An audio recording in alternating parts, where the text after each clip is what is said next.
bang, zoom, smash! The Dub Talk podcast contains strong language and adult content. Viewer discretion is advised. Don't say we didn't warn you. Zoom! Pew, pew, pew, pew, pew.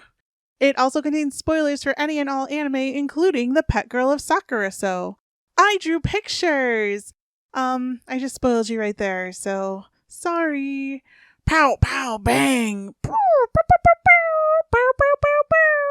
Also, the opinions within are those of the individual participants and do not represent Dub Talk as a whole.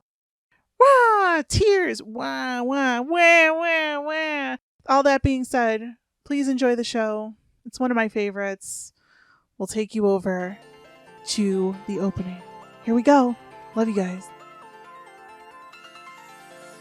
What's happening, friends, fans, and fam, and welcome to another episode of Dub Talk, the podcast where a group of forever friends get together to discuss the latest and greatest English anime dubs. My name is Gigi, and I'm joined by my sister from another mister, Miss Megan. My cat isn't in here. I was gonna have her squeak into the mic, but she is currently lounging around with my dad, the little traitor. It's all right. She's here in spirit. And tonight, I'm proud to be hosting a Patreon request episode. Woo woo! Yeehaw! Every quarter, anyone who pledges in the $10 tier on Dub Talk's Patreon gets to choose our fates, as it were, by requesting an anime to do a show on. And tonight is brought to you by our good friend Carlie Lestikow. Woo! What up, girl? Thank you so much for supporting us and for choosing this anime, which is honestly in my top 10 of all time. It's The Pet Girl of Sakurasou, which aired in 2012 and was licensed by Sentai Filmworks, but just got a brand new English dub in 2020. Yay! I'm so excited for this one, Megan. I'm so excited to do it with you. The power of bitching at anime companies. You know, I always kind of rolled my eyes at the people in the Sentai comments who are like, dub to love Ru, dub to love Ru, dub to love Ru. And then they did it and it was really great. And I was like, I could have been saying dub the Pet Girl of Sakurasou this whole time. We would have gotten this. And I'm sooner, probably. Oh well, I love it. It's cool. Hey, it happened. In case you ignored the spoiler warning and want to jump into this podcast blindly, here's a little synopsis for you, which I wrote. I didn't steal it from Mal like I'm known to do. Sarada Konda is a cinnamon roll who found a stray cat and brought him into his high school dorm. Little did he know, one little fur baby would change his high school days forever. You see, cats aren't allowed, so he is, quote-unquote, banished to the dorm for art students and problem children, Sakura Hall, where he is thrown in with a group of ragtag misfits that run around doing basically whatever they want. His goal is to escape the dorm, but once a new student named Mashiro arrives, who's very quiet and ridiculously talented, his goals just might change, even if his new friend can't really do much for herself, and the residents of Sakura Hall adopt her as their pet. This is a story of friendship, love, and pain. Oh my god, the pain. Yes, you will cry.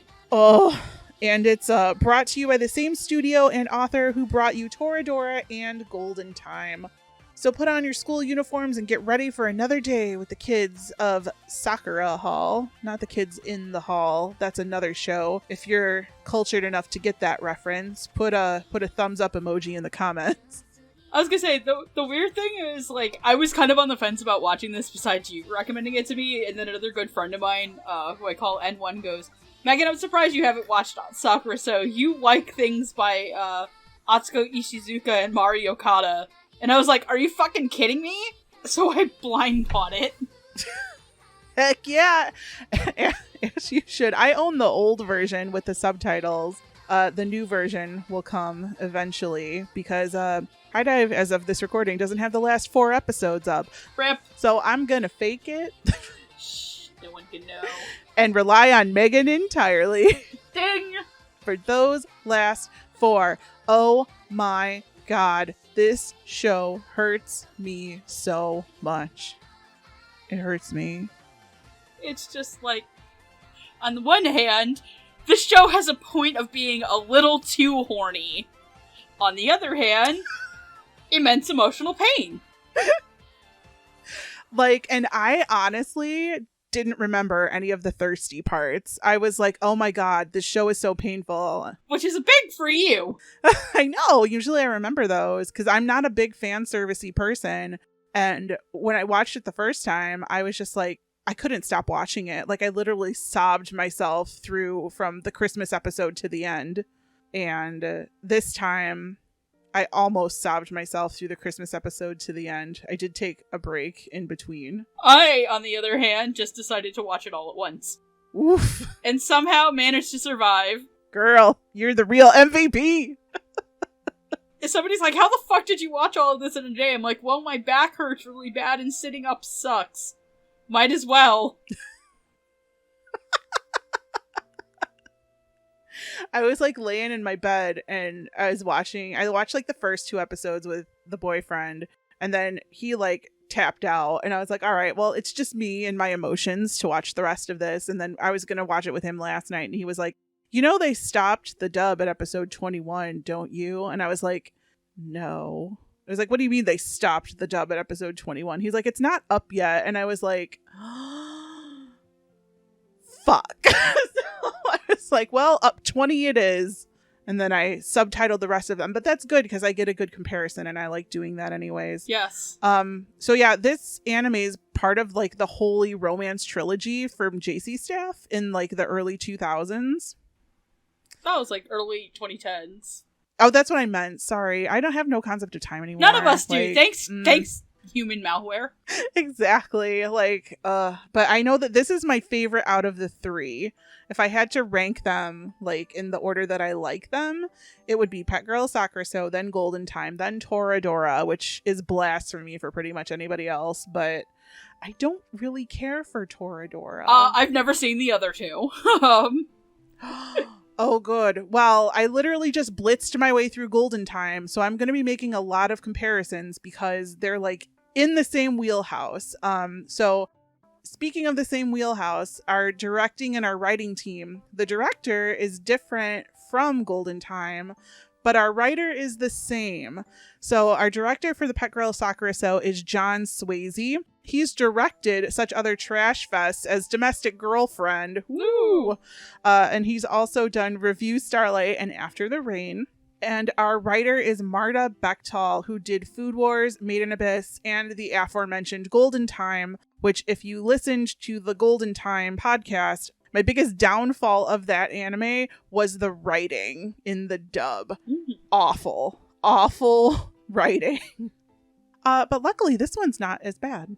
Yeah, no, I didn't really feel like there was any stupid writing issues. I felt like this was really solid. It had a lot of funny little moments and kind of some slang. Like, I know there's one part later, I think it's episode 21, aka the hey there, Heart. There's a road roller right here and Dio Brando's got it. Right into your feels. Hurts me. There's your one obligatory JoJo's reference. Now fuck off.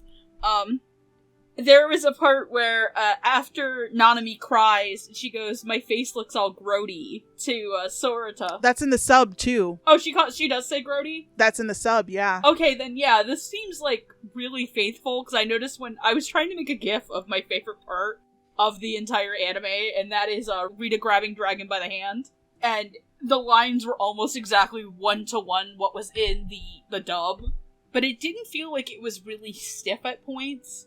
I would say that the direction on this is a little hit or miss. There are some performances in the kind of smaller side characters and ensemble that can be a little flat, and just the way that the show itself works, having a main character like Mashiro who starts out as incredibly emotionless and grows into her emotions, there are some times that I think that the actress who plays Mashiro wasn't directed that well through certain parts, and there's 2 really big ones that I'd like to talk about, but I'll get to that when we talk about that character. But overall, I felt like this was really solid. Especially the second half of the dub. Once you get into, I think, like what is honestly the better half of the show, which is the second half, where things that are set up in the first half actually have, like, payoff, and the actors, I think, have more meat to what's going on, which starts to me around when they start doing the school festival. Yep.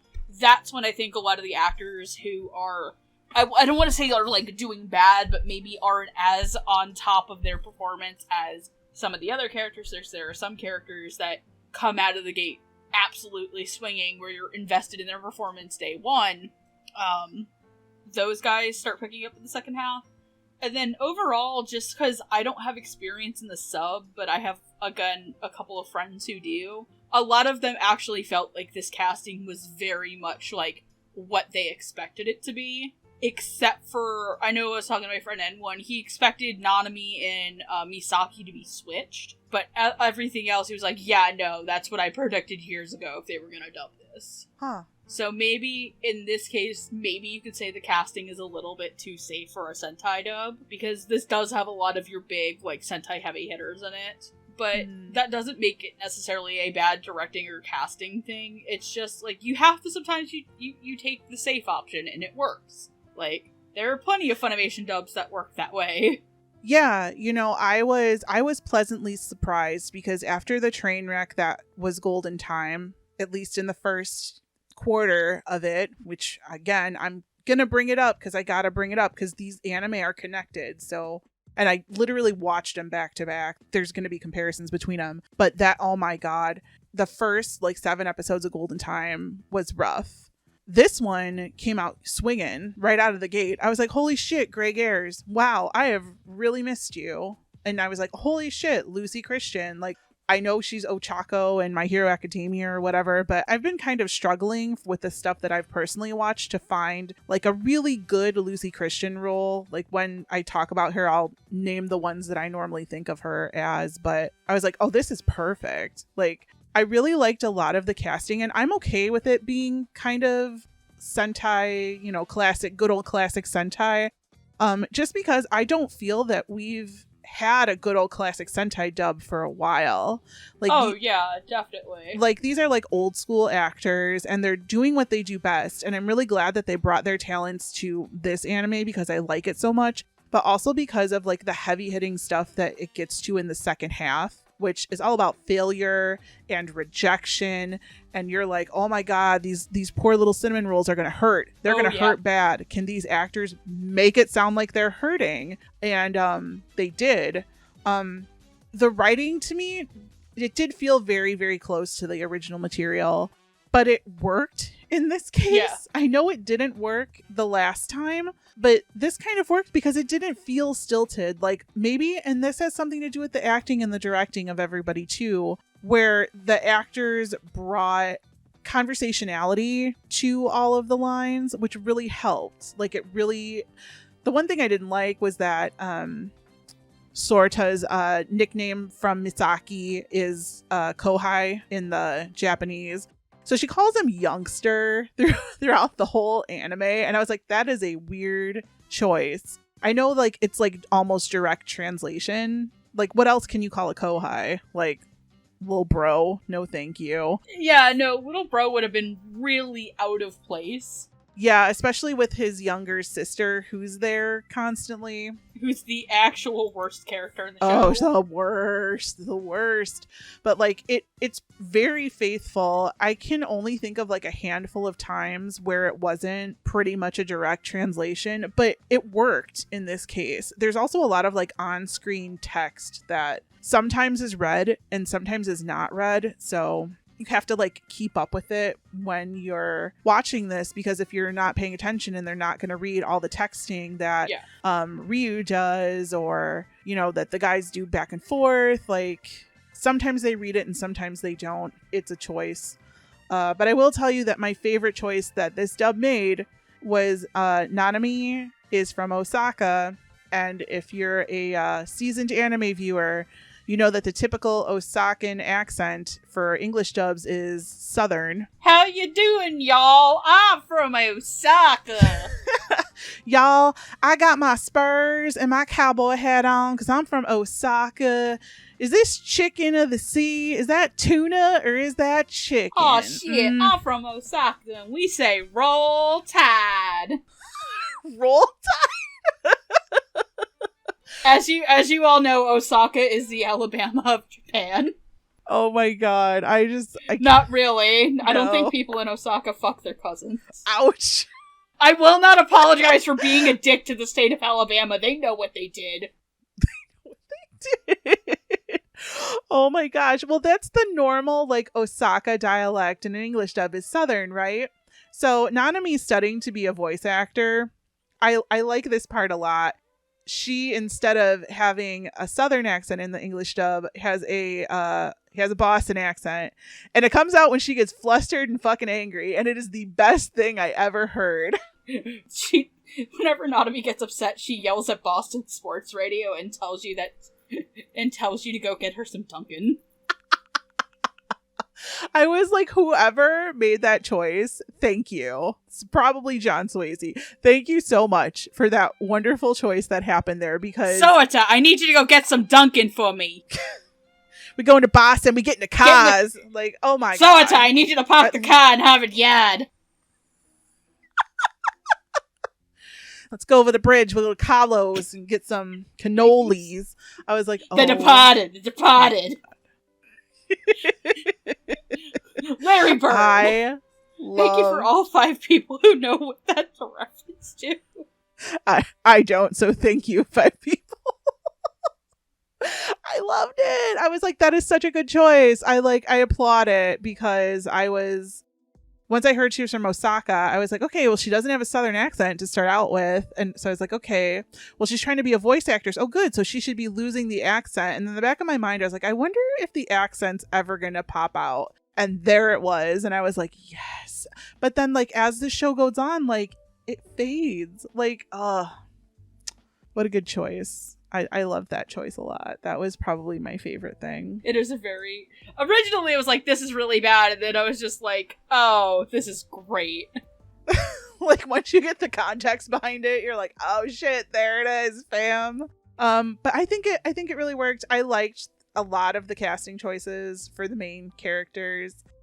Very kind of classic Sentai. It was kind of felt like a throwback to me, so I was happy with it. And like I said, the writing didn't feel too stilted. It actually kind of worked for me, because the directing and the acting complemented it. So I feel better about life now. I was so worried once I saw the cast and the crew for this, and I was like, no. One thing I do want to say before we move on is I really want to give credit to, like, the main core cast of the house, the Sakura Hall cast. Mm-hmm. One of the things that I could do is they very believably, like, in the way that they talk, in their voices, you would 100% believe that these people are friends. Oh, yeah, for sure. And they all kind of sound, like, age appropriate, too. Yes, they don't sound... Except for who? Except for the British girl. Chip chip. Chip chip cheerio. Pip pip. Pip pip now. Let's have a spot of tea. Well, actually, we're going to talk about her next. So, actually, that was a good segue, me. Good job, past me. Chim chimney, chim chimney, chim chim chiroo. I'm going to drag that dragon out by the dick woo. Oh, gosh. Tonight on Offensive Accents. The South. Boston. The British. We get some French in there. Eiffel Tower baguette. French. Les poissons. Hee hee hee. Ho ho ho. Omelette du fromage. On Gigi and Megan's bad accent corner. But this accent wasn't so terrible. We have Miss Rita Ainsworth, who is Mashiro's roommate from England, who comes multiple times to Japan to try and... Mostly to get that dick. Yep, to try and get her to come back to England, and also because of Ryu Akasaka, aka the Dragon, who is pretty much a shut-in for the first half of the anime. And then by the time he gets out, he's like, oh, it's not so bad to go outside, get some sun, see the daylight. He's a computer programmer. Oh shit, is that a lady? Freaks out. Oh, he hates girls too. Like, it's pretty... Yeah, he's afraid of them. It's pretty funny.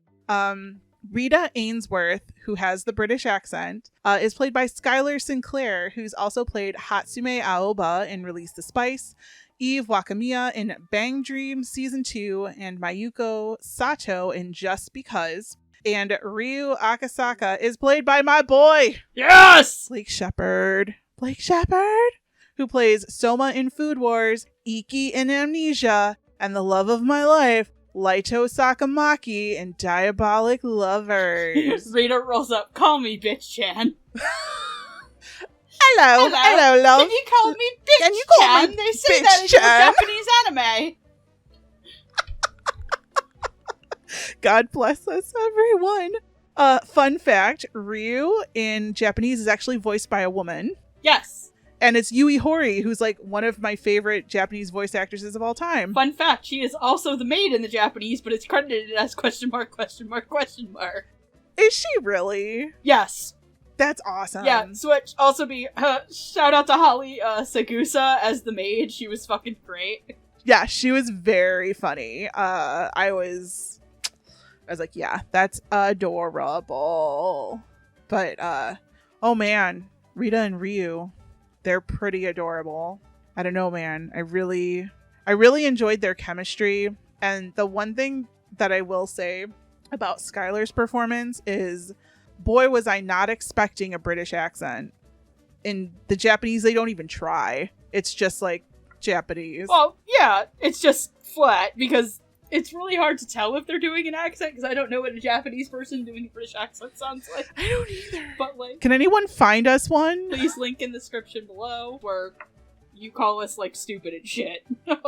The one where you talk about the sexist garbage series? Yeah. Put it there. We know who you are. Thanks.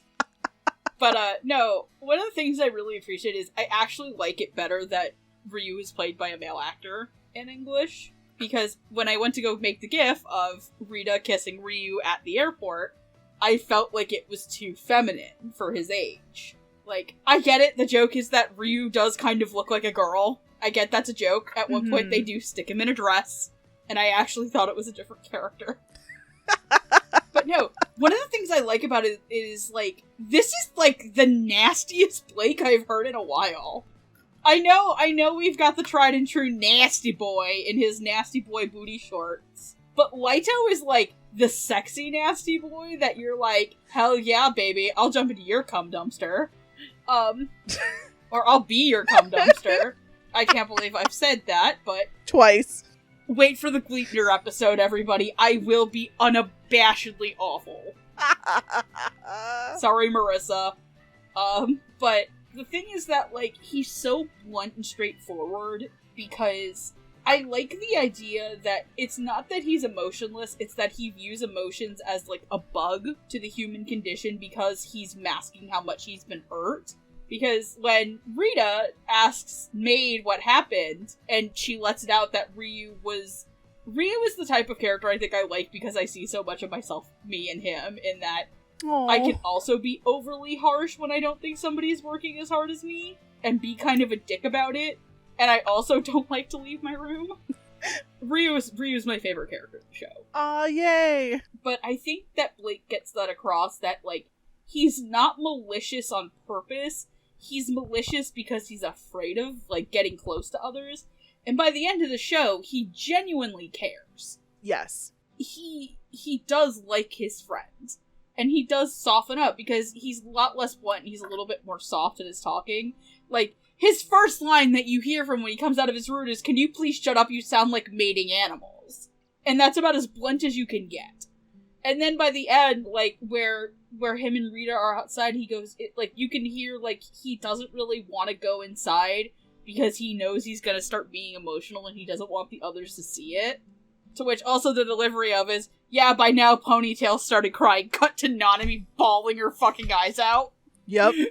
Thank you for that Sure joke did. show. And then on the contrast, I don't know a lot of Skylar's work. No, neither do I. No offense, Bang Dream terrifies me, and I play the phone game. Okay, look, I'm just gonna be real. Kokoro from Bang Dream is like my nightmare sleep paralysis demon. She freaks me the fuck out with her goddamn CGI spaghetti hair and giant golden eyes that peer into my soul in the bad way.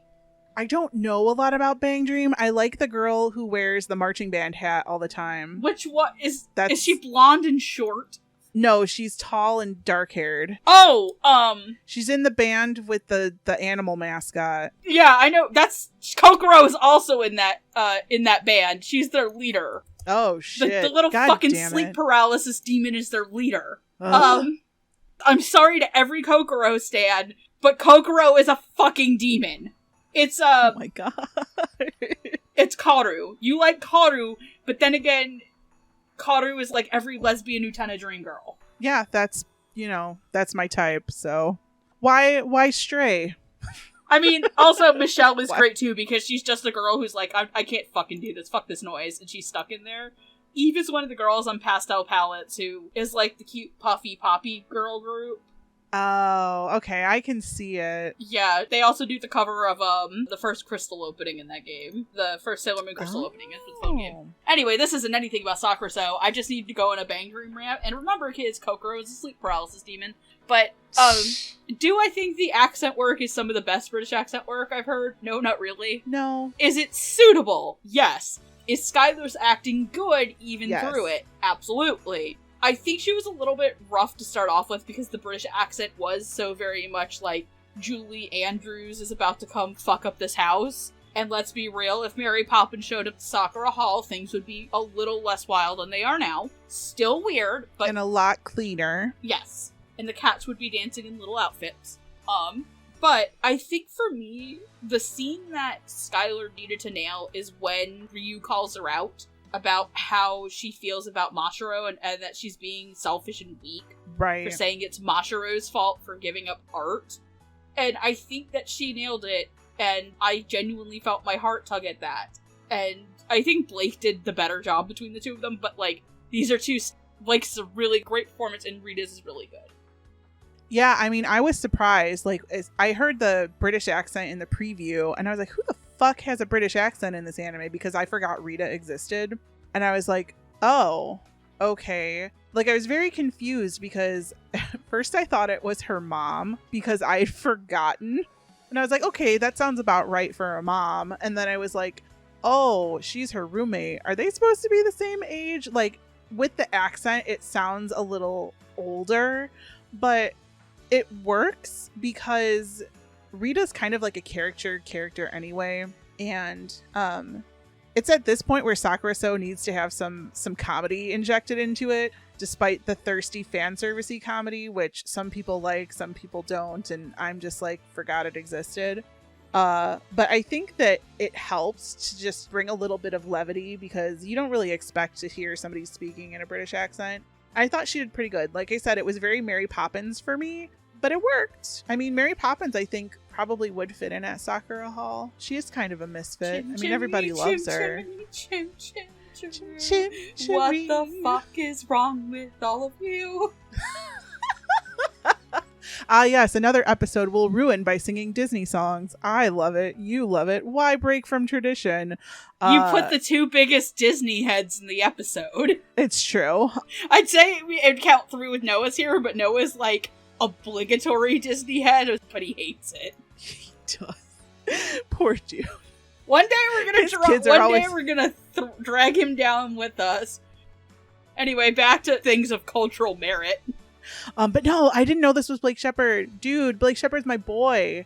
Like, it didn't sound like him because it didn't sound, and this is gonna sound bad, but it didn't sound thirsty like Blake Shepherd to me sounds when he's in most dubs, because I watched the ones where Blake Shepherd is the thirsty boy, literally in Diabolic Lovers, where he thirsts for blood, and in, Amnesia, where he's thirsting for girls. And I'm just like, I watch him in Food Wars, and I still get kind of like, oh, that's Blake Shepherd. But here I was like, who is that actor?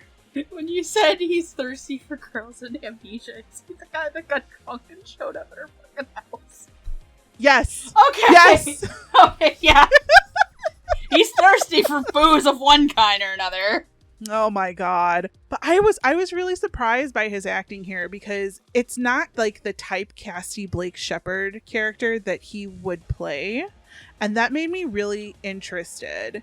And also the fact that in Japanese, Ryu is played by a woman, and I was like, how are they going to do this? And it doesn't sound like the Japanese at all, which I really liked the choice that they made with that. Not that it's bad in the Japanese, because it's not, No, it's but not. I It's liked just, that like, it was different. I tend to be really weird about, like, women playing men. It just depends on, like, in most cases, I actually genuinely like it. There's just a couple times where, like, it doesn't click for me. The biggest example for me to this is, I think Rie Takahashi is a great seiyuu. I fucking can't stand the fact that she's, like, 3 different characters in Blood Blockade Battlefront because they're all related to each other and 2 of them are men.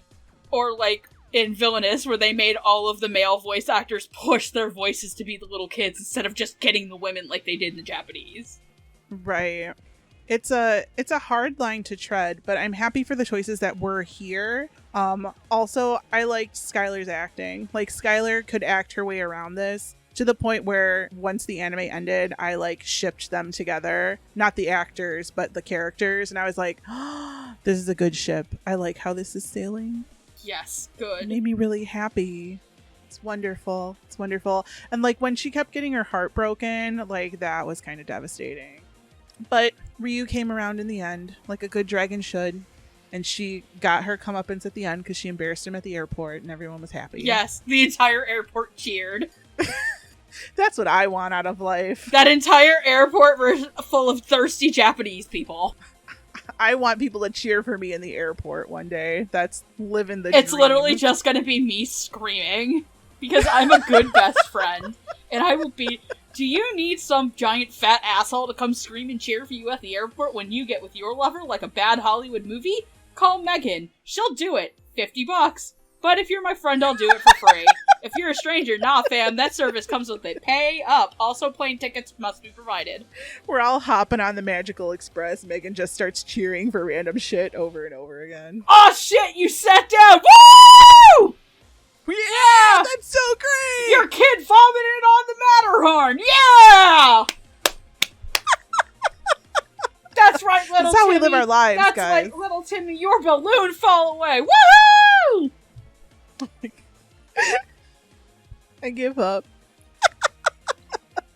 I give up in the best way. Oh, but you know what? We could give up in the worst way because the next character up is Yuko. Yuko Konda. And I'm gonna pair her with Chihiro Sengoku. Yuko Konda is Sorata's little sister. The worst character in the show. Ugh, her brother complex is just like worse than brother complexes. I just can't with her. She's a little gremlin, but not a cute little gremlin. She's just there to annoy. And then we have Chihiro Sengoku, who I guess is basically me when I was single, who's a teacher who gets drunk all the time and hangs out with everybody she lives with because she has nothing better to do. She's that art teacher who's just like, alright, just draw a dick and be done with it. We'll put it on the refrigerator, that's fine. Give me my beer. I just love that Soros is always like, you shouldn't be drinking in front of your students. She's like, in what country? She gives no fucks, man. She's like trolling for single fathers, and she's like, well, I didn't find any single ones, but I found some married ones. And I was like, yep, that's the tea right there, sweetheart. Let's be real, there's one person that she wants, and he's being kind of a little coward about it. Yeah, I noticed that too, and I was like, is this gonna ship? Is this gonna happen? I think it kind of did at the end. I think so too, but he was kind of being like a little quiet about it. You gotta be a little more forceful for the drunk girl because it takes us a lot. Beat your drum. Takes us a lot to notice anything, you know how it be. Yuko Konda is played by Brittany Karbowski. Oh my gosh, Brittany, who has played Yamada in Yamada's First Time. And then the other 2 strange roles that I always associate Brittany Karbowski with, which is Ayu in Canon 2006. Ugu. Yeah, that's her. And then the real one that I associate Brittany Karbowski with, which if you've seen this, raise your hand, is Ku Shiratori from Shattered Angels. Oh boy. Yeah, don't watch it. But if you've seen it, you'll understand why I always will associate Brittany Karbowski with this. And Chihiro Sengoku is played by Olivia Swayze, who's the director's daughter. She also plays Arisa Ishino in Real Girl, Maya Tendo in Release the Spice, and Haruno in my teen romantic comedy Snafu. Karen I thought that was Review Starlight. Was it? It could also be that. Review Starlight, my Nintendo. Is that what I said? I said Release the Spice, didn't I? Yeah, you said it's Release Review the Starlight. Spice. My B, I've never seen either of them. Okay, Review Starlight is 100% your jam because it is literally Utena's, like, stage fighting musical. You know, but I kept falling asleep through the first episode, so I was like, I don't know about it. Like, I would get to the part where they're in the dream sequence and somebody's falling, and then I'd be like, zonk. So I was like, I hope it's okay, but I never watched it. I never finished it. You know. But the music is fucking great. There's an entire episode dedicated to Maggie Flecknoy's little girl having a lesbian freak out over Brittany Karbowski. Oh my god. And there's a jazzy little baseball number. It's the best. Isn't there a rhythm game based on that? Yes. Did it get shut down? No. Yet. Oh no, it's not a rhythm game. It's like FGO with Review Starlight. And yes, it's still going. No. I only know fucking anime if they have games attached now that I could play on my phone. Actually, that Japanese people can play on their phone because America sucks. Where's my Hypnosis microphone game? God damn it. Anyway, now that that's out of my system, okay, I love Brittany Karbowski. She is like in my top 3 English voice actresses ever. Holy shit, did they make Yuko annoying? Like, to the point where I had to turn the volume down on the TV. And that's not her fault, but holy god. I was like, please stop talking. She was really good acting-wise. It was really good, because Yuko's annoying as shit. But I was just like, oh, Brittany, I love you. It hurts. I don't know what to say. It hurts. And Yuko's so thirsty for her brother, and there's so many inappropriate scenes in there, like it literally like hurt to listen and to watch it. And I was just like, oh my gosh, you're doing a really great job, but I can't. I'll get to it when you're done. Oh, I'm pretty much done with her. Oh, what about the teacher? Oh yeah, the teacher. She was okay. Like I was very confused because it's not often that you hear, and I don't know how old Olivia Swayze is. This is me making a guess. But it's not often that you hear a voice actress playing a character who's older than they appear to be. Like, it's usually the other way around. Yeah. Like, usually they'll go younger. I don't know. Like, I was kind of expecting, like, an Elizabeth Maxwellian voice for Chihiro. And I didn't get that. I mean, it was fine. I would have done a little more drunk. But that's just me. I kind of felt a lot of times that Chihiro didn't have, like, a lot of heart in it. And she does have to have it, especially towards the end. And when she's trying to just give like these veiled lessons to the kids, and they won't understand what she's talking about until like weeks later. And they're like, oh yeah, she did say that. I don't know. It was okay. I don't have anything like super critical to say about it. I mean, it was just there. I was very confused by it because I was like, Olivia Swayze? Seriously? I haven't heard her in anything else, so I don't have anything to compare her to. But, Yuko. It hurts. It hurts me. I love Brittany Karbowski. This hurt though. I'll talk about Olivia first. I've seen more stuff with Olivia in it because I've seen Review Starlight, and I thought she was pretty fun. Okay, good. I think here she's also fine. It's a very serviceable performance. I would say out of the characters that we're talking about, I think she's the weakest performance of them all. Okay.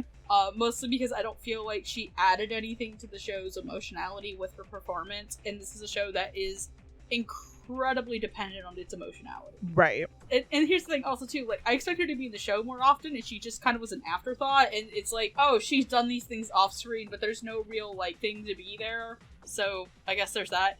Oh god, Brittany Karbowski's character.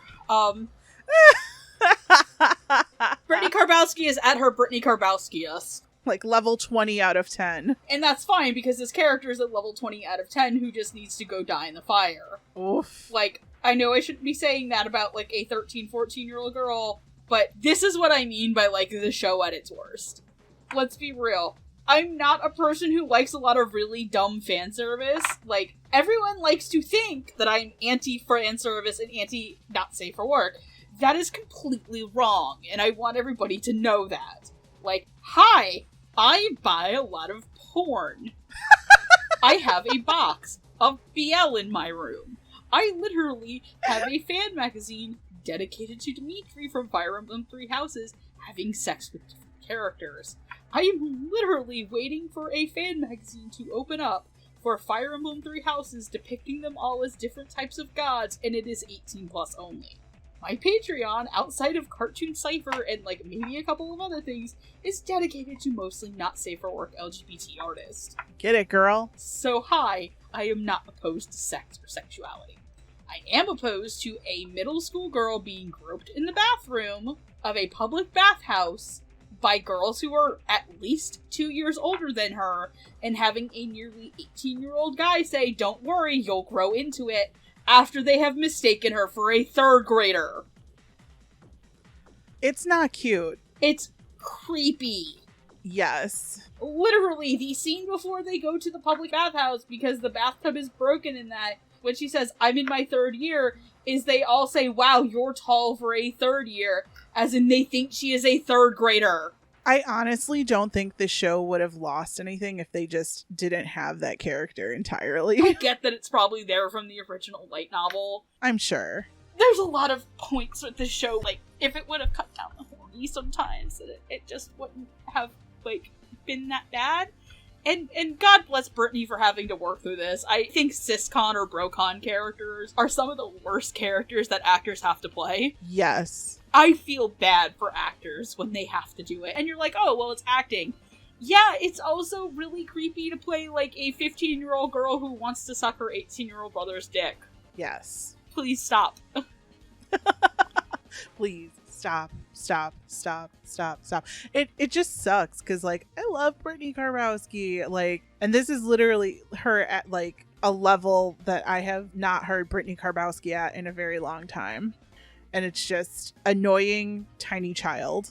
Yeah, and it's not like she does a bad job being the annoying tiny child. No, It works. Right, she does a good job because she's definitely an annoying tiny child, but, oh man. I turned the volume down. Although I will say this show has some really whack-ass mixing. Like, yes. I don't know. I had to turn the volume up really high to hear most of it. But then anytime it was a Yuko episode, I was like, nope, we're going down. Turn it down. Yeah, it was very weird mixing. I don't know. But poor little Yuko. She just is there to annoy us and exist. I think the one other thing, too, is, like, what a dick fucking move to tell your brother the wrong number about your entrance exams. Right. Just to surprise him. It's not a surprise, girl. That's some bullshit. Like, and here's the thing. I think it's an even bigger dick move that she actually got in the entire time, because I thought it was really good foreshadowing that she failed so that it would set up all the other failures that were to come. Right. She didn't fail. I don't know. I could have done without Yuko. I love Brittany. I love you, I keep Brittany. saying that. Because she wasn't bad. It's the character, not her. Yeah, I got a thing with high-pitched noises lately. Maybe I'm losing my dog pitch or whatever. Alright. So, we've gotten all the sort of, like, side characters out of the way. And then we have the ones that made me scream and that probably broke me the hardest watching this every time. And that would be Gene Mitaka. Yeah, okay, that was such a weird pronunciation. Because I thought his name was Gene, like Gean, not Jin. Yeah. Oh, like in the Japanese it's Jin, but then it was Gene the whole time in the English, and I was like, cool. Whatever at this point. And Misaki Kamiyagusa, who at one point in my life, again, was also basically me. So I'm like, this girl has my heart. Like, that was me in high school. Like, that girl was me. So, oh man. Gene Mitaka is played by Scott Gibbs. Oh, Scott Gibbs. Woo! Who has played your boy Kageyama in Haikyuu. Yeah. Sora in No Game No Life. And Hajime Sugimoto in Tada Never Falls in Love. And then Misaki is played by everyone's best girl, Lucy Christian, who I know her as Duck from Princess Tutu. Like, that's the big one. That's my Lucy Christian role. Also, the narrator from Okami-san and Her Seven Companions, which sounds nothing like this. An Ochako from My Hero Academia, and Nami from One Piece. Man. These guys broke me. I'm like crying Oh, thinking about it. fuck. The two of them nailed these characters from the second the show started. Oh, they were so good. Like, Misaki, they label her as an alien. And so she's like literally from another planet, which means she runs around all the time and like makes comic book noises. Like, zoom, zoom, pow, bang, boom, yeah! She's an incredibly talented person. Yes, she is on a whole different planet, literally, and she is great. And like Lucy as her is just incredibly enthusiastic and excited, and it's wonderful. And Gene is the ladies' man. Gene's a little Blake Shepherd-y. He's like the stereotypical Blake Shepherd character in this anime, where he's like banging 3 married people on the side, and once upon a time banged Misaki's older sister. I shouldn't say banged. They might not have banged. I will say dated in air quotes. They dated. Yeah. He's just all over the place, but Misaki is completely in love with him, and he's so in love with Misaki that he is trying to like keep her as pure as like he no can. girl can compare to her. Yeah, but he goes about it in all the wrong ways. And these two, Misaki more than Gene. Misaki kind of carries, I would say, a good 3/4 of the emotional weight of this for me, just because that scene in the fucking Christmas episode where she's like, I'm gonna tell him. She's like, everybody get out of Sakura. Get out of the hall for the night. Yeah, like, I'm gonna tell Gene that I love him today. And Misaki's known for dressing in crazy costumes and throwing like all these parties and super loud and super boisterous and everything. And she's like, what is she gonna dress up as? Is she gonna be an elf? Is she gonna be like a big polar bear, like coming out of an igloo? Like, what's she gonna do? What's she gonna do to like, is she gonna pop out of a cake and like have sparklers like everywhere? When it's Gene's birthday and she literally makes a cabbage road and pops out of a box and nothing but ribbons. Yes. I gotta tell you a story about that, but I'll tell it to you after we record the episode. Oh no. But she decides for Christmas to tell Gene how she feels about him. And it's like this really literal naked emotional moment where she doesn't have any clothes on, and she's in a bath towel. Is she in a bath towel? I thought she didn't have anything on. No, she's in a bath towel.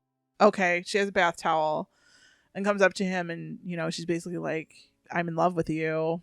And he fucking breaks her, like, right there. And I was like, oh God.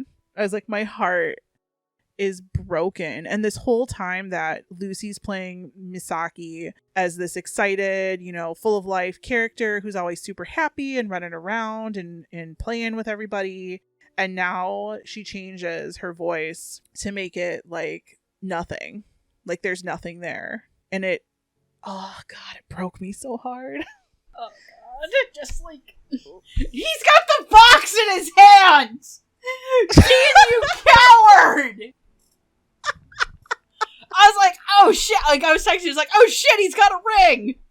Yup, he's got a ring, and he like turned her down, and I was just like, how could you do that? How? Like, that's the scene that always starts my emotional roller coaster watching this anime, and I'm just like, she literally gives everything she has to Gene, and you can hear it like in the performance. And once everybody comes home and they find her, and she's just like, Lucy's voice is like very small and like very kind of like flat, and like they don't know what to do because she's just like so completely gone. Yeah, gone, not herself. And how do you comfort somebody in that moment? Like, what do you say? Like, what do you do?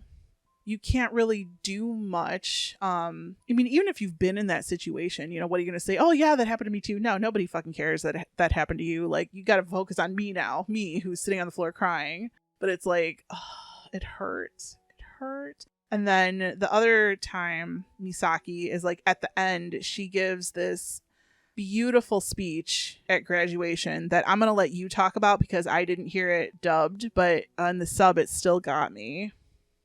My heart. Sorry, it hurts. It's okay. My heart hurts.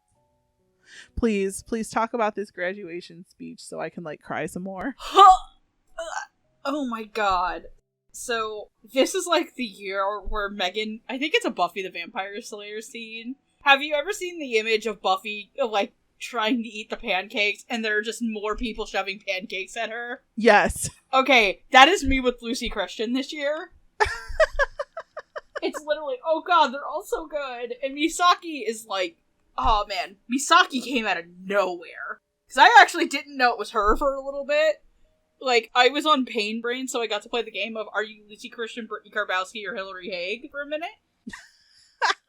And I was like, oh wait, no, this is Lucy.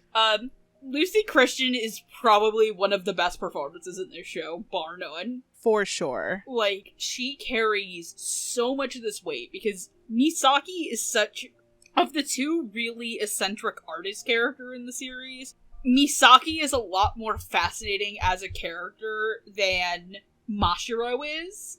And I think it's the difference of Mashiro is associated with the color white, which is associated with, like, purity and being untouched and clean. Mm-hmm. And Jean wants to keep Misaki untouched and clean. Because, let's face it, Jean's kind of a piece of shit. A little bit. He helps women cheat, and he cheats on them himself. He is kind of a jerk to people for no reason, and twists and plays with people's emotion. And then he pulls the Christmas shit because he doesn't want to get her dirty, which I think the show tries to paint it as he doesn't want her to get her dirty and be a bad writer for her. So that's why he goes to the school in Osaka to become a better writer. Right. But when he said, I don't want to get you dirty, I read it more as, I'm an awful person who's cheated and been really sexually promiscuous. And, that's what I read it as, too. like, you have to be a special kind of asshole to date a girl's older sister because she looks like her. Right. Like, there's a lot going on there, and that's one of the things I really want to compliment this series for, is this series has a lot of really complicated main ensemble cast, who all their problems are all vastly different from each other, but can parallel themselves in a sense. Like, Misaki and Mashiro are probably the two closest characters in terms of talent, but where Mashiro has kind of been more isolated, I think that Misaki has had color kind of thrown on her in a sense. And you can hear that in Lucy's performance. And the first kind of thing that really broke my heart about Misaki is when the principal tells her to go to Suime in the first place, because there's no place for her in town, basically. Right, so she can make some friends. Like, because her only friend is Jean. Right. Who beats up other men for being awful about her behind her back. Like, they all think she's weird because she's doing all these crazy art things. But at the same time, they're like, well, if she's weird, she's probably really easy to sleep with. And she's kind of, like, sexy without even knowing it until she gets into high school, which is probably what prompts those boys to say stuff. And then... Yeah, and she kind of goes out of her way to do, like, dumb, horny stuff. Yeah. Which is probably in response to Jean, so that Jean will look at her like she wants him to. I mean, there's a scene where Jean is, like, sleeping with a married woman in a nurse outfit. Yes. So, like, she's just doing it so she can get his attention, and it's not working, but that's what he, you know, quote unquote, seems to like, because he's dating married older all these women. random married women. Yeah. But, like, by the end of the show, like, it's definitely clear that they've finally gotten over that hurdle, because they do kiss in the end and everybody screams. Yay! Yay! And he says also, by the way, submit this marriage certificate when I'm back in 4 years. She does it a little early. As she should. As she should. And then she moves in next door. I love her. I love Lucy's delivery of, I'm that cute new little housewife that moved in next door to Sakura Hall. And then she just goes, hey guys! But the moment that made me cry, and I'll get to Scott's performance in a minute, the moment that made me cry with Lucy is how genuine the speech at graduation felt for me. That felt like she's obviously doing it to save Sakura Hall, but her way of saying goodbye to all of them in that moment fucking killed me. Like, where you could hear her crying in her acting.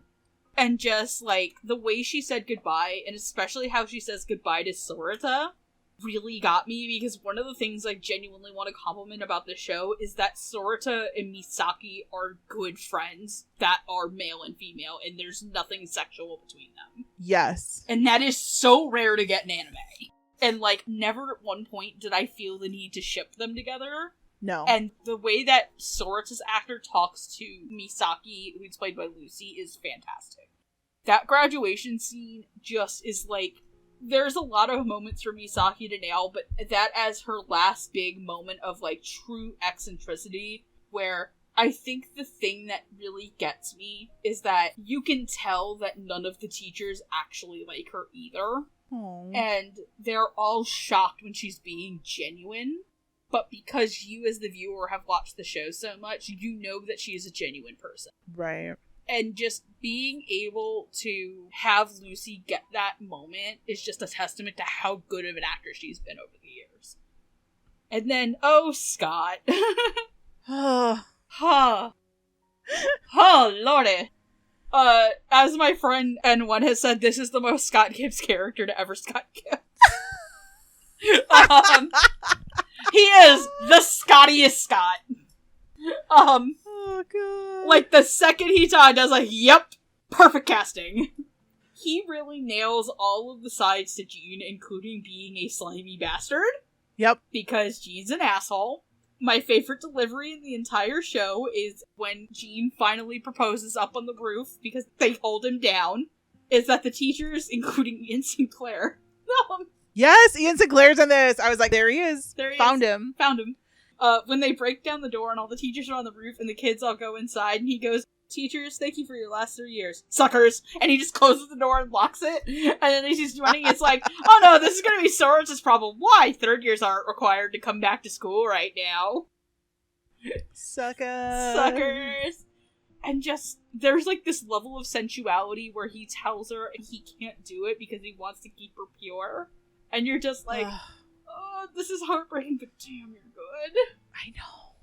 And of course, let me get my good luck grope to his fiance. Like, I really loved this. Like, Scott here, like, this is my character type. We all know this is my character type. In the Japanese, when I watched it, I don't ever remember, like, feeling as much toward Jean as I did in the English. And I was like, yeah, I can believe he's off, you know, playing doctor with these random people. And then I was like, yeah, no, I can believe he's going to say that too. Some of the funniest lines in there where he's like, he's not really hitting on Sorata, but Sorata is saying stuff that could be misconstrued as like pickup lines. And then he's like just playing right off of them. And I was like, oh yeah, that's the best. BL. Yes. Ship that shit. Not really. But I liked those. Like, Scott has a really good balance of comedic timing and just like sarcastic timing here. And the sliminess is really slimy, but I also found that the sincerity was very sincere. Like, I felt that Jean was wrestling with a bunch of inner demons a lot of the time, which is a testament to good acting, because there's like a bunch of different ways that you could play it. You could be all, you know, slimy Lito asshole all the time, you know, and not give a shit. You can have every line sound like a pickup line, but when it got towards the end and him and Misaki were actually finding their way into a real relationship with each other, like, it just felt very sincere and very kind of heartwarming to me that this is the way that it was supposed to be all along, but he couldn't do it because he was just scared, I guess. But Scott was so good in this. I was so happy. Because I haven't heard Scott Gibbs in like a truly Gigi kind of performance since, I don't know, I guess Haikyuu, but I don't like Kageyama that much. Please don't hurt me. How dare you? No, I know. My favorite character is literally Sugawara and Bokuto. I still need to watch season 2 now that there's like 5 seasons of fucking Haikyuu. Let them dub season 4, you fucking assholes. I was gonna say, what about season 3? And then I was like, oh no, wait, I have season 3. Yes. I've just never opened it. Cool. All right. So we've had pain. Are you ready for some more pain? Yes. It's Nanami la la la la Nanami Aoyama, our favorite Osakan with the Boston accent. Boston! And she is trying to be a voice actor. She's painfully in love with Sorta. And painfully in love with Sorta. Poor fucking girl deserves to win. Yeah, oh my god. Talk about the rejection feels in this one. She is played by Christina Kelly. And Christina Kelly was Best Girl Alice in Food Wars. Fight me, Noah. Alice is still Best Girl. She is also Claudine in Review Starlight. Oh, fucking Claudine. Who's Claudine? Claudine's the really bitchy Ochoso one that's gay for Maya. Yo. And then she's also my girl Coco Kaga in Golden Time, which I heard her immediately just because I had just watched Golden Time, but this performance is like in a completely different stratosphere from the one in Golden Time.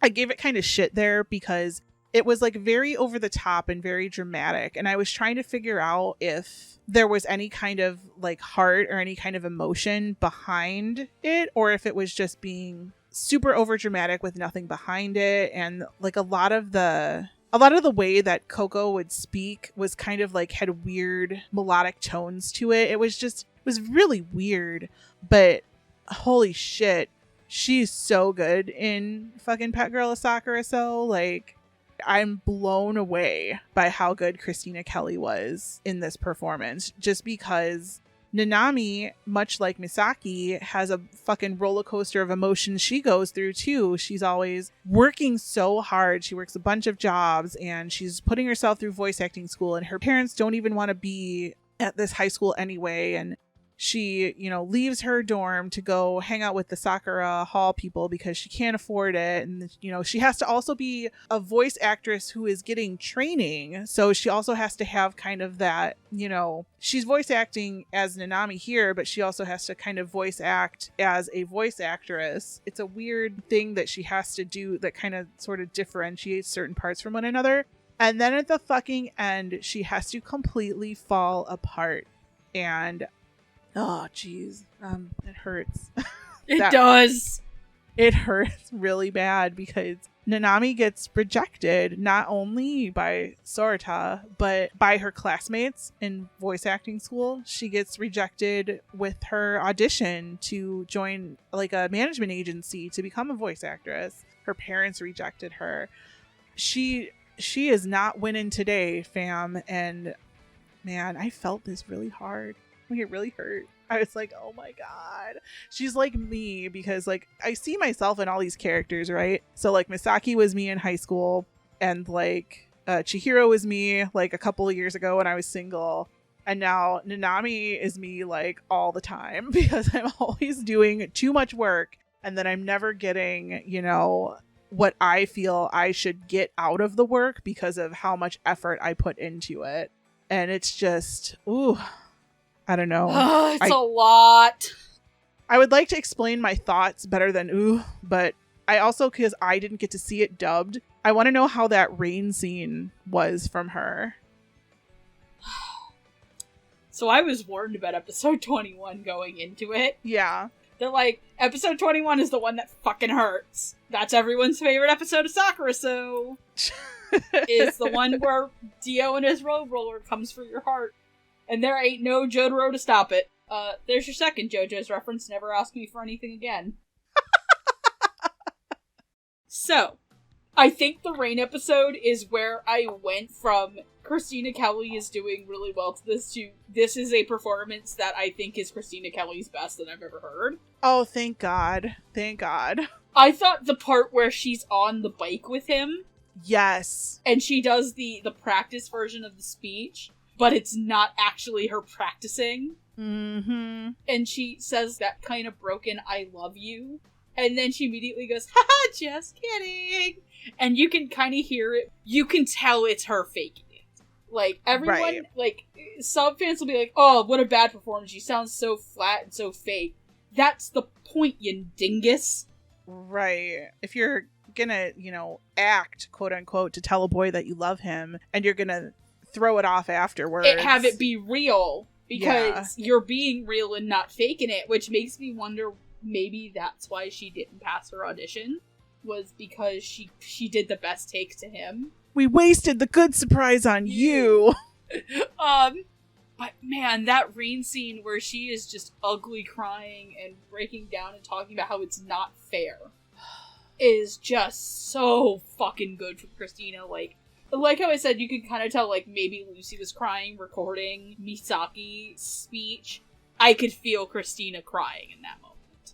Oh, God. I absolutely loved it. I loved how Christina went from having that accent to it slowly kind of fading into part of her anger, that her speeches felt genuine and heartfelt, especially, like, the one where she yells at Sorta to tell her to stop being stubborn. And then it comes back and she's like, yeah, I was being stubborn. I thought when she was being the cat Ava. Yes. When they were doing when they were doing the live action Evangelion. Evangelion. Who remembers that joke, guys? Okay, I have to ask, have you ever seen a video? It's a really dumb JoJo joke. And it's, do you remember the song He Lives in You from The Lion King 2?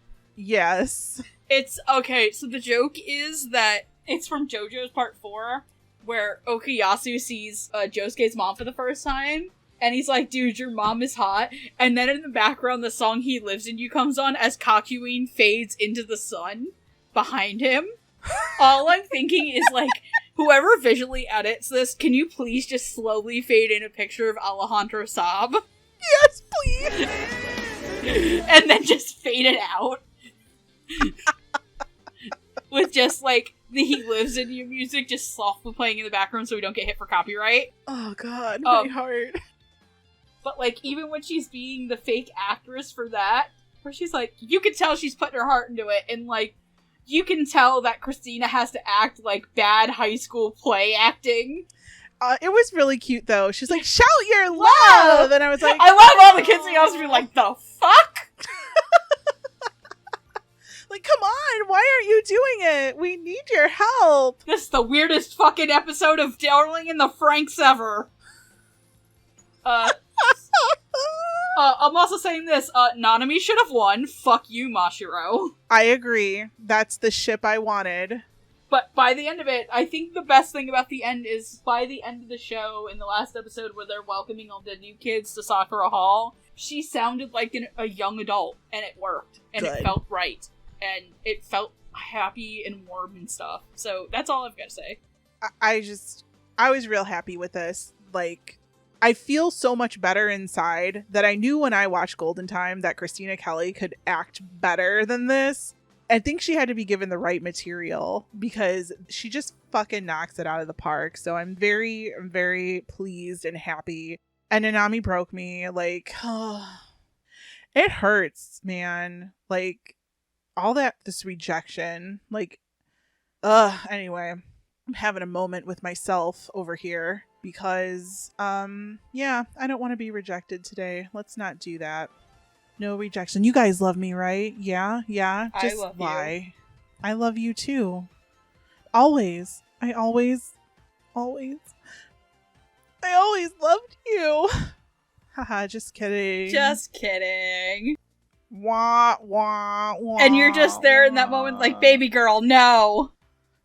Like, no, you're not kidding. Shut the fuck up and grab his dick. Could you imagine? Be like Rita! Take a cue from the crass British lady. Oh my god. All right, fam, we've come to the end of the road. We've got 2 characters left, and they are our mains, although one talks a lot and one doesn't talk at all, barely. We have the white, pure artist of this world who is very famous in painting and just wants to become a manga artist, because fuck 'em, why not? That's Miss Mashiro Shina. And then we have our main male protagonist, Mr. Sorata Konda, who's kind of like an everyman. He loves cats. He finally, like during the first quarter of the anime, has a goal for himself and decides he wants to be a game programmer, make video games, app games. Game designer. Yeah, thank you for the word that I can't think of. yeah, he gets goals, which is great because his first goal was to move out of Sakura Hall, and that didn't work out too well. And then Mashiro, who I probably will call Masahiro at least twice during the rest of this. She's very quiet and soft-spoken and can't do shit for herself except for draw. Like, Sorata has to put her clothes on, choose her underwear, dry her hair. Like, she's literally like a pet, hence the Pet Girl of Sakurasou. Mashiro Shina is played by Caitlin French, and Sorata Konda is played by Greg Ayers, both classic Sentai actors. Caitlin French played Mei in Say I Love You, Shiro in No Game No Life, and again, if you watch Golden Time, she played Oka. We did not like Oka in Golden Time. We did not like Oka. No. But I gave her a pass, which I will explain as soon as I talk about Greg Ayers. Greg Ayers, who's my boy, Sena Izumi in Love Stage, my boy, Azusa Mukami in Diabolic Lovers More Blood, and not my boy but still cool, Nagisa in Free. Greg Ayers been around the block. Y'all know Greg Ayers. Y'all know Caitlin French if you watch a lot of Sentai dubs. So the thing that I said about Oka was that she intentionally pitched her voice extremely high. So she was trying to act around a very high-pitched voice, and for most of it, it came out sounding very flat because it's hard to act around a voice like that. So in the Japanese Mashiro, she's one of the very quiet types who the Japanese voice actress like whispers a lot and doesn't really have an up and down to the voice. But she also sounds very, very cute, like very cutesy. And Caitlin, I don't know, like she didn't sound cutesy, but she got the whispery, breathy, quiet part down, which is probably the reason why I had to keep turning up the volume because I couldn't hear anything that Mashiro was saying. And she acted more through the fewer lines that she had using this tone of voice as Mashiro than what the podcast decided didn't happen in Golden Time. So I think that with this, she kind of redeemed herself from that, at least in my opinion, because I don't exactly know how an English version of Mashiro should sound unless literally you just monotone whisper.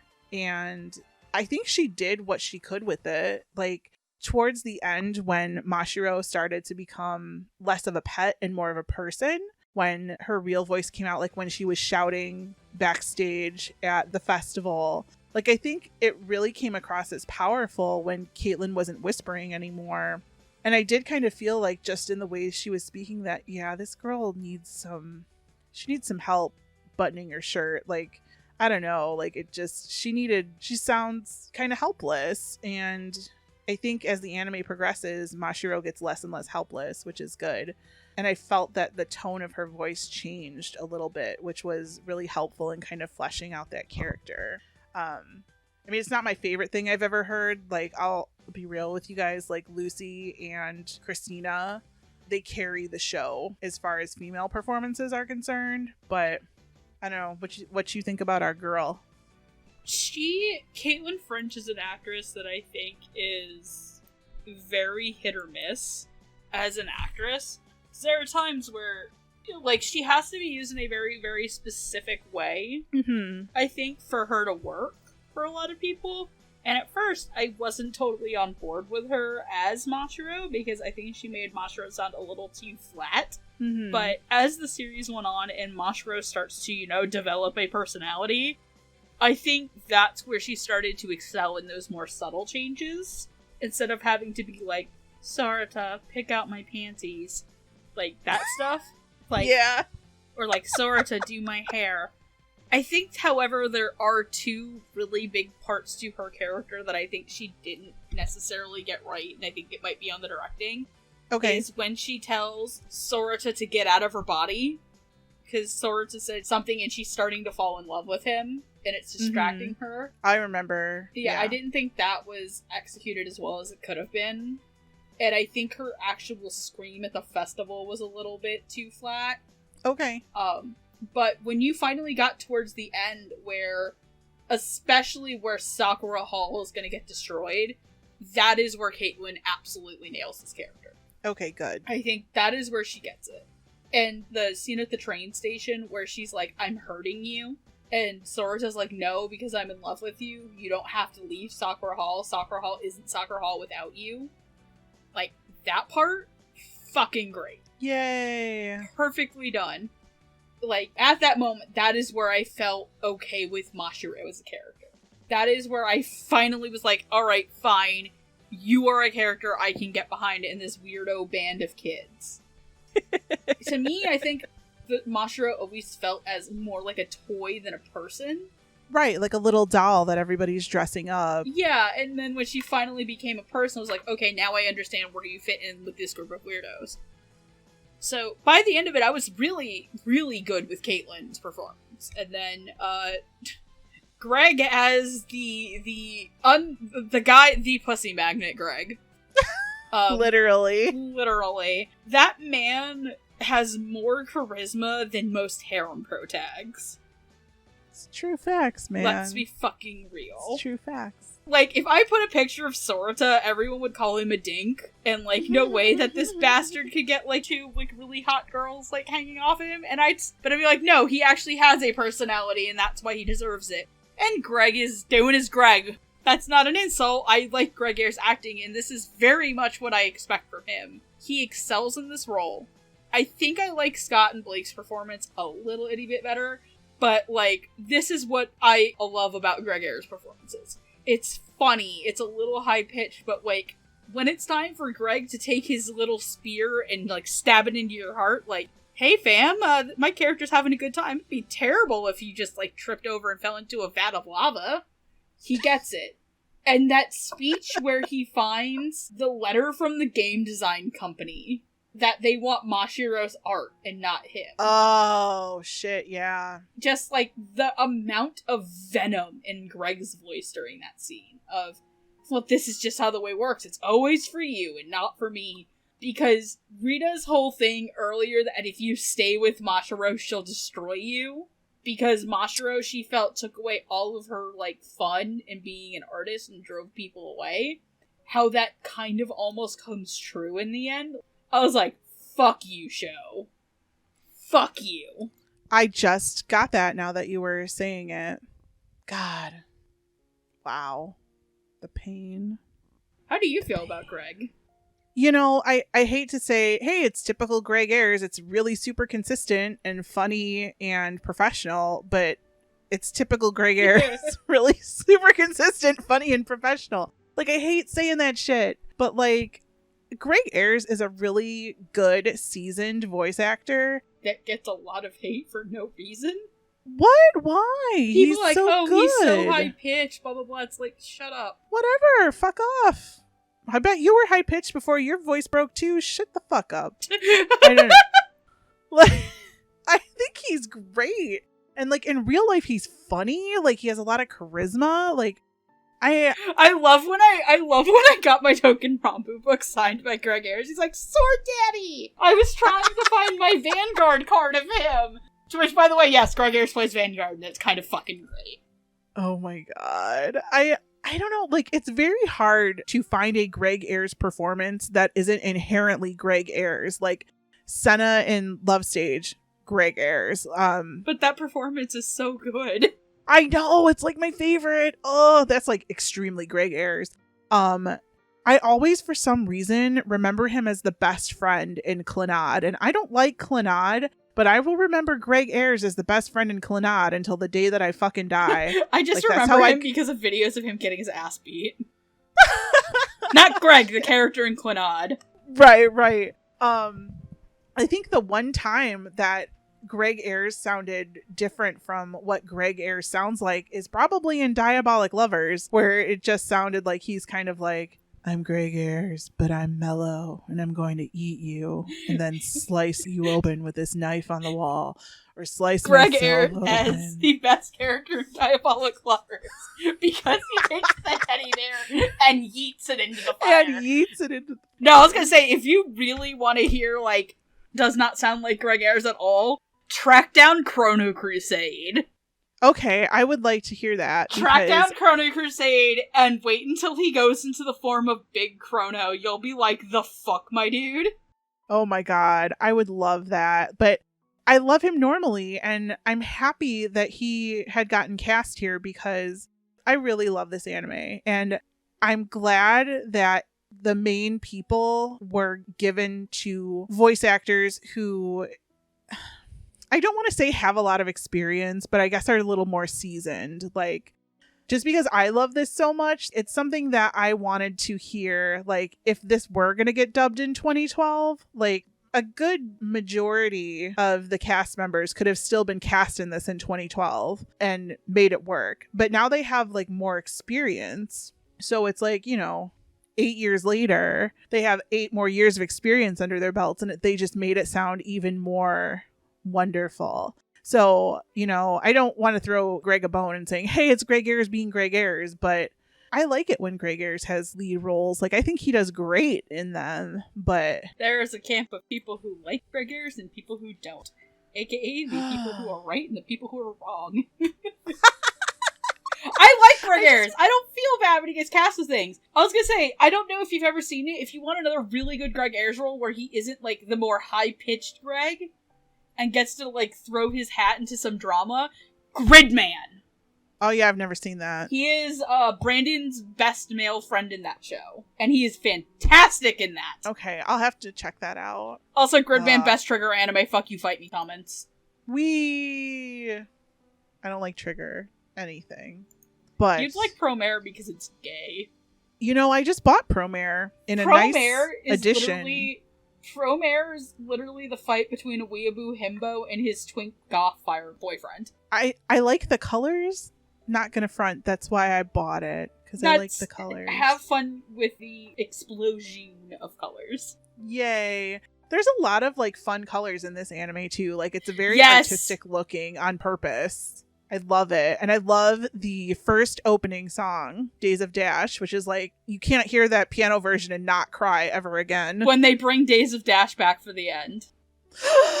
Oh, God. The pain. Like, I watched the first episode and I heard that ending come up and I was like, I'm getting real nostalgic right now, fam. Like, oof. It good, though. Openings are okay. I like the first opening better than the second opening. But Days of Dash, man. Days of Dash is the song. And speaking of good ending themes, that's pretty much the end of our episode, except we got some final thoughts. So I will let you take it away, my dear Mashiro. Mashiron! Oh, P.S. I also like all the little nicknames that Misaki gives everybody. Yes. Mashiron. Ritan. Ryu. Ponytail's crying about now. Also, Ryu's shirts are like Ryu's dumb shirts, and his overall outfit is choice. Ryu's shirts reminds me of the director who did Sakurasou directed one of my other favorite anime that doesn't have a dub. Please tell me what they are because I'll watch them all. Okay, she would direct it like 5 years later. She's also the director of A Place Further Than the Universe. Oh, okay. And Ryu's shirts made me reminded of the character Hinata in A Place Further Than the Universe, whose shirts are all just different Japanese foods. Oh my god. Also, fun fact, do you want to know what else that this lady directed? Yes, please. She directed Prince of Stride. Yeah! She also did Hana Yamata and No Game, No Life. God bless. That's the best. I miss Prince of Stride. At my job, I have a Prince of Stride mouse pad, and like I've been working remotely forever, and I'm like, I really should go to work and get that mouse pad back. Go get it. My mouse pad is my Ferdinand von Ayer titty mouse pad. Oh, I have a boob mouse pad now too. Chris bought me Charlotte Pudding for my birthday from One Piece, so I was like, oh, my wrist hurts. I guess I should get the boob mouse pad out. Oh yeah, also apparently the lady who directed Sakurasou also co-directed the Supernatural anime. That shit's good. Have you seen that? I've seen the abridge of it. Oh man, it's got one of them, I can't remember if it's Jared or Jensen, but one of them's actually in it. But I was like, oh yeah, I fucking love me some Supernatural. But if anybody fucking spoils me for the series finale, I will end you. Anyway, back because to I am 10 seasons behind. Anyway, back to the anime. Back to the anime. No, I think the dub of this came out really well. In terms of what this director has done elsewhere this year, I'd say it's like a solid number 2 from him. I don't know what I expected from this. I didn't expect it to be so horny, but by the end of the show, I genuinely was like, I would die for these children. These are my kids. Especially Ryu. And I think the dub really captured a lot of... I think the thing I want to say is when I finish the dub, like, you always kind of have, like, a feeling with you. Whether it be satisfaction, disappointment, even just being genuinely neutral or having no reaction is still an emotion. But the thing that came to me was, by the end of this, I had a big smile on my face and I felt warm.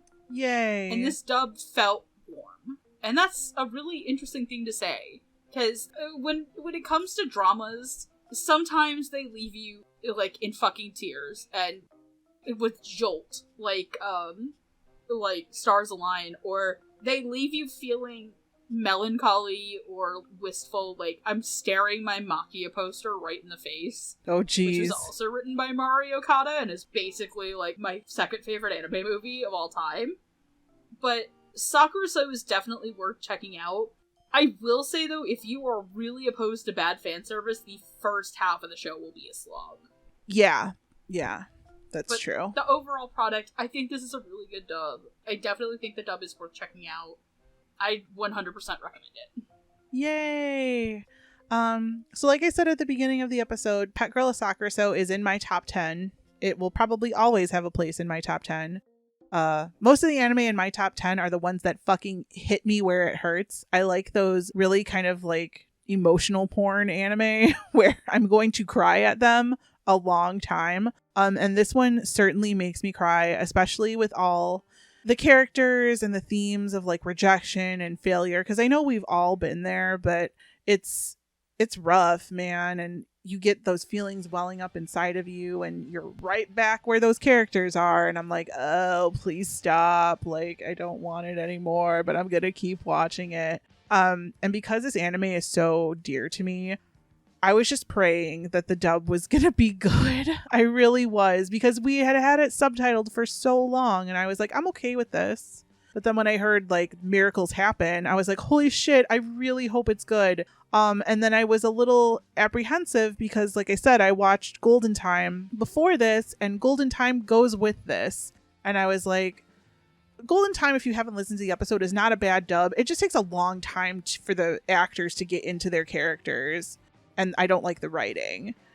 And this, although the writing is, again, very true to the Japanese translation, I don't know. I was so happy that the casting choices and like the little Easter eggs, like the Boston accent were there. I just felt like it was given a lot of love because the people who were working on it, like, I don't know. I really enjoyed it a lot, and it made me hurt and it made me laugh and it made me cry and it made me scream at the TV at some points. And I think it's a fitting dub for the anime that I love so much. So I'm very, very happy that it turned out the way that it did. I liked the directing, the acting. I loved it a lot.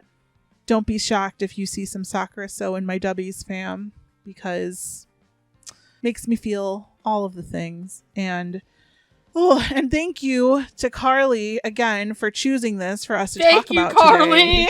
Thank you. This took so long. Like, I've been wanting to do this for forever, and I'm like, not that I needed an excuse to do it, but as we all know, the Dub Talk episodes that I like to plan out that don't have a deadline usually get put on the back burner for something. My back was fucked up when we were supposed to first record this. Oh no! My back was fucked up and I didn't sleep on Christmas Eve. Oh god. Yeah, I didn't sleep on Christmas Eve. By the way, Megan's Christmas can literally be described as being awake all night and just taking naps for 3 straight days. It's not a bad way to spend the holiday. Not gonna front. Really. I'm not a big Christmas person, but it was interesting. But I'm glad that we finally got to do this. And thank you guys all so much for listening. Thank you to everyone on Patreon who supported us. And I'm going to read the list off right now. And I am excited because I know I'm going to laugh at one point, but here we go. So thank you so much to our $5 Patreon tier, to Crimson Echidna. Megan, your mom and dad? That's awesome. Oh yeah, I did shit! I forgot to tell everybody that my parents... That was a Christmas present for my parents. They've decided to become our eternal Patreons. Oh, that's cute. My mom wanted to be the $10 tier so she could keep forcing us to watch It's a Wonderful Life because I hate that movie. And then I had to explain to her we only do anime and animated stuff. That's amazing. That's so cute. Oh my god. I hope nobody else knows that yet so that they fucking lose it on episode. Well, I saw it and I was like, that's cute. I was like, that's amazing. Michelle Travis, Miraculous Corazon. Here we go. I'm gonna try not to laugh. Are you ready? Yes. Nico Robin Butt with Yowie hands. I didn't laugh. Damn it, no I did. and Victor Maybarata. Thank you guys so much. And then in our $10 tier, which you could tell us what to do the next Patreon raffle. It's a raffle. There's lots of rules with it, but you could possibly get your episode recorded.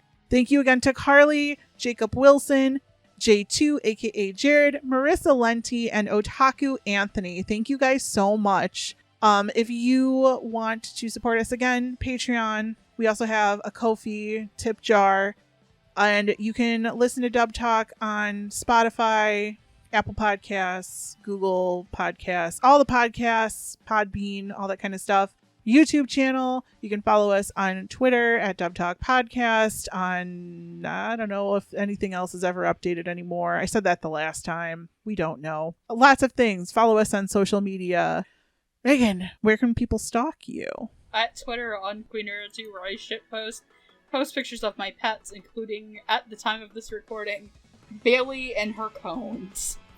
My God poor bless. baby girl. She's feeling the pain train also. She scratched her eye at the time of this recording. Poor So she baby. has a little cone. And Chinya's now in her winter coat and kind of chunky. Oh. And you can follow me on Twitter or YouTube at Animepalooza, where I talk about boys and Udapri, Shining Live, and the dumb shit I make my boyfriend watch, which right now is old episodes of Iron Chef. And then I have to watch JoJo, and he cries because he's so happy that I'm watching JoJo without putting up a fight. Not that I would put up a fight to watch JoJo, but we all know my favorite JoJo is part 1. And we're in part 3 now, so my time has come and gone. But at least Jonathan's got Dio's head now. Dio is giving Jonathan a head. Some head. Jonathan, the best Joestar. He did nothing wrong. Jonathan is at least the most loyal Joestar. At least he hasn't cheated on his fucking wife. Right? Wait, what? Who cheats on his wife? You'll figure it out. Oh, shit. Okay, well. That's the trash you're here for. Apparently I need to watch more JoJo. But did I forget anything? I think that's everything, right? Did you say where they could watch Pet Girl? Oh, no. You can watch Pet Girl on High Dive. At the time of this recording, the last 4 episodes aren't dubbed. Or you could buy it from Sentai Filmworks. I would do that. I would buy it. My High Dive had parts of it cut off. Did your Blu-ray have parts of it cut off? No. Okay, good. Must be some weirdo High Dive garbage, which... Yeah, not that I noticed. Yeah, at the end, like, it would cut off, like, parts of the ending theme and No. go straight, like, into the teaser. No, my credits were fine. Okay, perfect. So yeah, go buy it. It deserves it. It's already been released once. Don't buy the sub-only version, guys. The dub version is out there and on Blu-ray only. Don't be fooled. Those $2 Right Stuff DVDs do not have the dub on them. But yeah, so help support our friends at Sentai and High Dive and watch some great anime. And that's it. So I'm ready to go take a ride on a bike and cry my eyes out. Zuto, aishiteru. I don't know what I'm gonna do, but I'm probably gonna go play some League. Alright, fam. Megan's gonna get her League on. Yes. And I'm gonna call my boyfriend and cry. Sounds like a typical... What day is this? Tuesday? Sounds It's like Tuesday. a typical Tuesday night. Alright. Yes! One of my favorite comics came back to me on Twitter. Yay! It's about one of the Chinese cartoons I like, so. Even better. All right, fam. I hope your days are lovely. We will talk to you next time. As Stephanie says, otaku on, and as I say, love your faces. Have a good one. Remember, spay and neuter all your jeans and your Spartans. God damn it. Good night. Hashtag Andrew is over party. Andrew is over party 4. Balls no more. Hashtag Noah Clue is canceled. What did Noah do? I don't remember, but he got canceled for something. Okay, bye Noah. See you in the dungeon. Adios. Oh, yeah, Valentine's Day. Oh, well, you guys aren't even going to know what we have in store for Valentine's Day. Oh, man, if you thought Domestic Girlfriend was the deepest garbage, we will go. I've got one pressure suit and a trip to the Mariana Trash Trench. Here's your spoiler. I didn't pick it, guys, so I did. It's not my fault.